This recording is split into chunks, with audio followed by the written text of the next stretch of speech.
অবিশ্বাস্য এবং অদ্ভুতরে এক ঘটনা ঘটিয়েছে অস্ট্রেলিয়ানরা, যে না কুচু অজিরা বেশিরভাগ ক্ষেত্রে বাংলাদেশকে দলই মনে করে না, খেলতে আসতে চায় না। তারা বাংলাদেশের সঙ্গে সিরিজ হেরে যাবার পরেও বাংলাদেশকে শাবাশি দিচ্ছে, বাংলাদেশকে বাহবা দিচ্ছে এবং বলছে তারা প্রচন্ড রকম খুশি। একটা গল্প বলি, ঘটনা আমি গল্পের আকারে বলছি, কিন্তু ঘটনাটা শতভাগ সত্যি। মিরপুরের ইনডোরে প্র্যাকটিস চলছে, তো সেই প্র্যাকটিসে স্বাভাবিক বাংলাদেশের কোচ প্লেয়ার্স তারা আছেন। তো প্র্যাকটিসের সময়ের ধরেন এক দলের শেষ আরেক দল শুরু, এরকম হয় না? তো অস্ট্রেলিয়ান কোচ কয়েকজন ক্রিকেটার এসেছেন, তো ওই সময়ে কোচদের সাথে তো কোচদের কথা হয়। বাংলাদেশ দলের এক কোচের সঙ্গে অস্ট্রেলিয়ান এক কোচ বলছিলেন, তোমাদেরকে অনেক বড় ধন্যবাদ। বাংলাদেশের কোচ অবাক, কি রে, ম্যাচ হারিয়ে গেছে, সিরিজ হারিয়ে গেছে, হোয়াইট ওয়াশ হবে সামনে, ধন্যবাদ দিচ্ছে। কারণ কি? কারণটা হচ্ছে যে অ্যাটলিস্ট তোমরা মানে বাংলাদেশ ওই মেরে মিরপুর, যেটাকে আমরা ধানক্ষেত টাইপ উইকেট বলি, স্পেসিফিক করে তারা মেনশন করে বলেছে যে ওরকম উইকেট বানাও না। এবং পাকিস্তানে আমরা এই ধরনের উইকেট ফেস করে এসেছি। আর অস্ট্রেলিয়ান ওই কোচ বলছিলেন যে এক্সপেক্ট করছিলাম বাংলাদেশও গিয়ে নিশ্চিত এরকমই কিছু ফেস করতে হবে, যেটা আমরা 2021 সালে ফেস করেছি T20 বিশ্বকাপের আগে।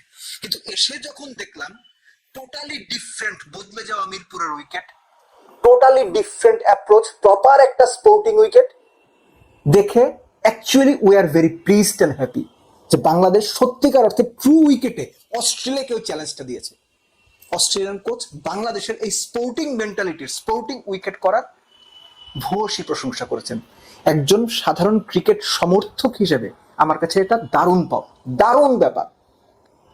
বছরের পর বছর ধরে বলে আসছি, বাংলাদেশ ক্রিকেট উন্নতি করতে হলে মিরপুরের ওই ধানক্ষেত টাইপ উইকেট থেকে বের হতে হবে স্পেসিফিক্যালি সাদা বলের ক্রিকেটে। টেস্টে আপনারা করতে পারেন, জাস্ট ফাইন, কিন্তু সাদা বলের ক্রিকেটে অবশ্যই না। অস্ট্রেলিয়ানরা পর্যন্ত সিরিজ হেরেও স্বীকার করে যাচ্ছে বাংলাদেশের মানসিকতায় বদল হচ্ছে। That is great, fantastic, outstanding. এই বদলটা ধরে রাখা জরুরি। আপনি চিন্তা করে দেখেন, তাসকিনের যে দুটো রিভার্স সুইং আমরা দেখলাম দ্বিতীয় ওয়ানডেতে, কেমন লেগেছে আপনার কাছে? বাংলাদেশের কোন পেসারকে কবে লাস্ট আপনি এরকম দুটো ইন সুইংিং, আপনার রিভার্স সুইংিং দেখেছেন?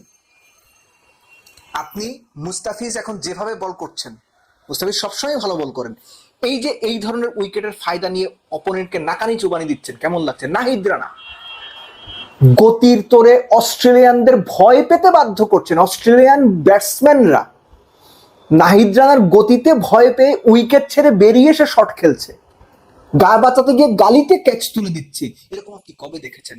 এই যে বাংলাদেশের পেস কোয়ার্ট্রেট বলেন বা পেস ইউনিট বলেন, আমার দেখা এটাই এখন বাংলাদেশের এখনো পর্যন্ত আমি যতটুকু দেখেছি সেরা পেস লাইন আপ।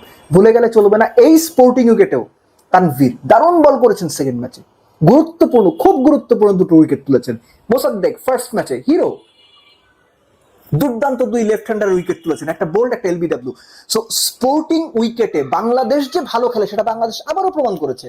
আপনি বাংলাদেশের ট্র্যাক রেকর্ড দেখেন, ওয়ার্ল্ড কাপ ইভেন্ট দেখেন, আইসিসি ইভেন্ট দেখেন, গ্লোবালি দেখেন, যখনই বাংলাদেশ স্পোর্টিং উইকেটে খেলেছে বাংলাদেশ ভালো খেলেছে।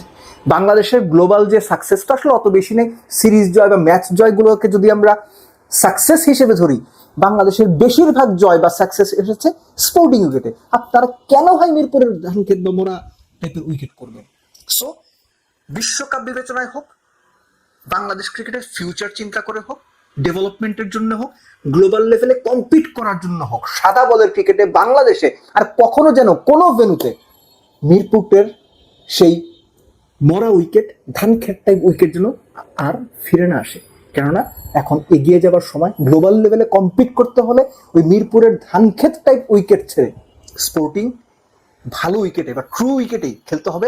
তাতে বাংলাদেশও ভালো করবে, বাংলাদেশ অপোনেন্টকে বড় চ্যালেঞ্জ জানানোর জন্য আস্তে আস্তে ভালো উইকেটে খেলেই প্রস্তুত হবে। বিসিবিকে এই ব্যাপারটা এখন সবচেয়ে বেশি গুরুত্বের সঙ্গে বিবেচনা করতে হবে। অন্তত মাঠের ক্রিকেটের যে সমস্ত অনুষঙ্গ আছে সেগুলোর মধ্যে ভালো উইকেট তৈরি করা, ভালো উইকেটে খেলা অন্যতম।